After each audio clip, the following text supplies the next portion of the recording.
别的 CP 6年不同台，坟头草都3米高了。博君一肖6年不同台，超话依旧断层领跑，地位至今无人撼动。有人说他俩早就不熟了，微博零互动，红毯不同框，连座次都隔着一整排人头。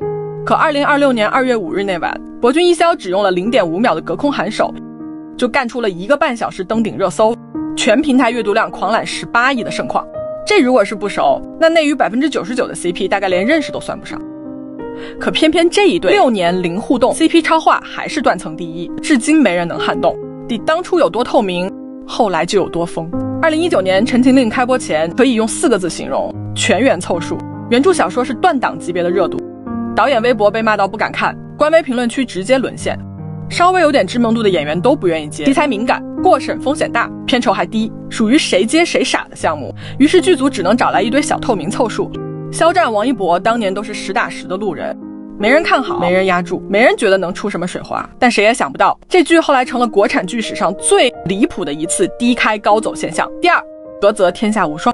剧里魏无羡和蓝忘机问龄13载，等一步归人，那种羁绊一开始没人在意，播着播着全网集体沦陷。剧外两个人的互动更是被粉丝扒得底朝天，小学生吵架式的日常相处，正片磕完磕花絮，花絮磕完磕路透，数据从来不说谎。肖战粉丝涨了1677万，最猛的时候3天涨150万。王一博涨了1569万。CP 超话博君一肖直接冲上第一，从此焊死在那个位置上，到今天都没下来过。更狠的是，腾讯视频那波超前点播操作，会员一次性再付30元提前看结局，全网骂声一片。但架不住粉丝追剧热情，24小时不到250万人付费，收官时点播人数冲到520万，光这一项就给平台创收1.56亿。同年11月，南京演唱会627元到1980元的票5秒售罄，208万人同时在线抢9999元的限量套餐，黄牛票最高炒到15万一张。线上直播 VIP 30元，普通50元，326万人付费观看，线上直播收入逼近1个亿。泰国见面会首排票价被炒到7万人民币，6年前那场消费巨浪，至今没有一对 CP 能超越。第三，分则各自为王。2020年227事件爆发，两大阵营撕裂，资本迅速嗅到风向，从此两人同台必错峰，座位必隔远，连微博互动都清零。但你说6年零互动，就真的零联系？怎么可能能做到6年每一次都精准错开？这本身就是一种默契，但凡有一次没对上，就同框了。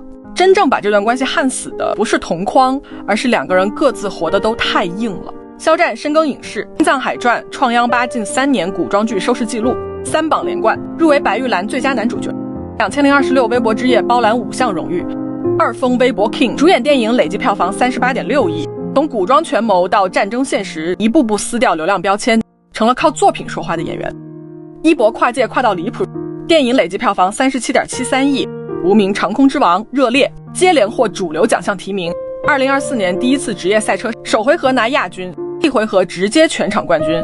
2026年 China GT 6场正式比赛全部登上领奖台，手握31个高端代言，领跑男星商务榜，一个深耕剧集正剧转型，一个跨界电影赛车时尚。